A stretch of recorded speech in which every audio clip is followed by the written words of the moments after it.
Hello friends, part 2 देखने से पहले सब्सक्राइब एंड बेल आइकन पे क्लिक जरूर कर लेना ताकि आपको आगे के एपिसोड की नई नोटिफिकेशन टाइम पे मिल जाए।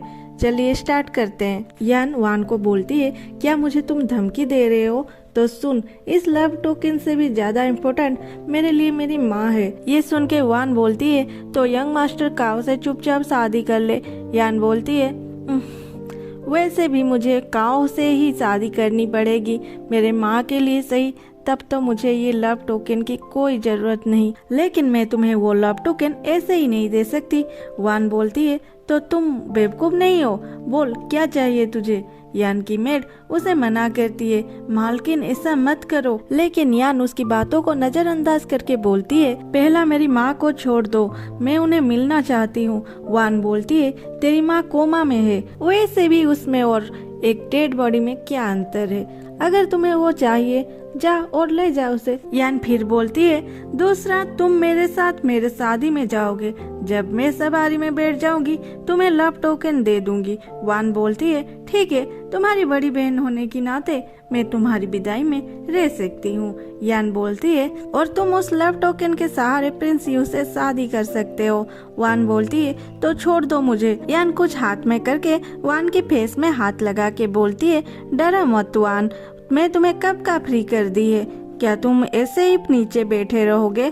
वान अपने मेड को बोलती है, उठाओ मुझे। उसकी मेड उसे उठाता है। वान यान को बोलती है, जल्दी से अपनी शादी की ड्रेस पहन के रेडी हो जाओ, मैं आती हूँ रेडी होके, और वहाँ से चली जाती है। यान अपने मेड को बोलती है, फेई जाओ मेरी वेडिंग ड्रेस ले आओ। फेई बोलती है, मालकिन क्या आप सच में काओ फैमिली के बदमाश लड़के से शादी करोगे? यान बोलती है, मैंने जो कहा है करो, और अभी जो होने वाला है उसका मजा लो। शुक्रिया, तुम हमेशा मेरे साथ दिए, मैं तुम्हें फिर से किसी मुसीबत में नहीं डाल सकती। फेई बोलती है, मालकिन आप पहले से थोड़ी अलग लग रहे हो, लेकिन मैं तुम्हें अब ज्यादा पसंद करती हूँ। उसके जाने के बाद प्रिंस यू बाहर निकलते हैं और बोलते हैं, क्या तुम सच में किसी और से शादी करोगी? क्या तुमने मेरा परमिशन लिया है? यान शर्माते हुए बोलती है, तो तुम आओ ना और मुझे शादी करके यहाँ से ले जाओ। प्रिंस यू बोलते हैं, मैंने कब शादी करने का वादा किया? यान बोलती है, तो मैं किसी से भी शादी करूँ, तुम्हें क्या? यू गुस्सा होके बोलता है, तुम क्या भूल गए हो, हमारी शादी बचपन से हो गई है। तभी बाहर से फेई बोलती है, मालकिन मैं ड्रेस ले आई। यान उसे बाहर रहने के लिए बोलती है। प्रिंस यू फिर से छुपने चले जाते हैं। यान पीछे मुड़ के देखती है, यू नहीं है। वो सोचती है, अरे ये यू कहाँ चला गया? क्या वो मुझ पे गुस्सा हो गया इसलिए कि वो सोच रहा है कि मैं किसी और से शादी करने के लिए राजी हूँ? दूसरे सीन में दिखाया जाता है, वान रेडी होके आ गई थी और अपने मेड को यान के रूम के बाहर रहने के लिए बोल के अंदर आती है। वहाँ देखती है यान अभी तक रेडी नहीं हुई है और चाय पी रही है। वो आग बबूला होके यान को बोलती है, यान तुम अब तक रेडी नहीं हुए, काओ फैमिली तुम्हारे लिए बाहर वेट कर रहे हैं। यान वान को देख के बोलती है, तुम्हारी फेस में ये लाल लाल स्पॉट क्या हुआ है? क्या ऐसे मेरे साथ जाओगे? शुक्र है मेरे पास इसकी इलाज है, ये लो मेडिसिन। वान यान के पास जाती है मेडिसिन लेने, तभी यान पीछे से उसे इंजेक्शन दे देती है।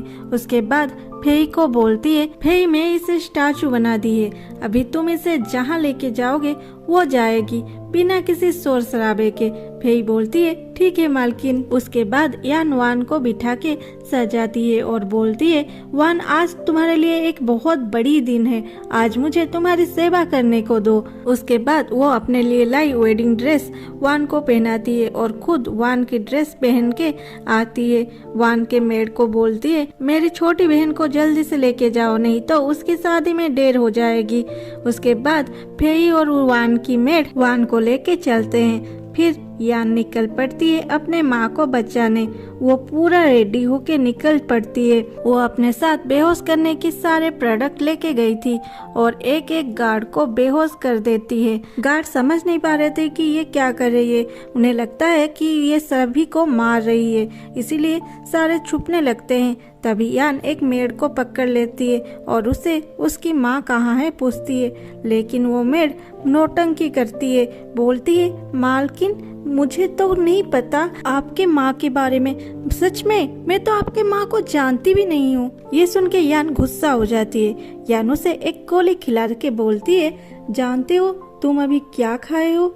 वो मेड बोलती है, तुम मेरी कुछ नहीं कर सकते।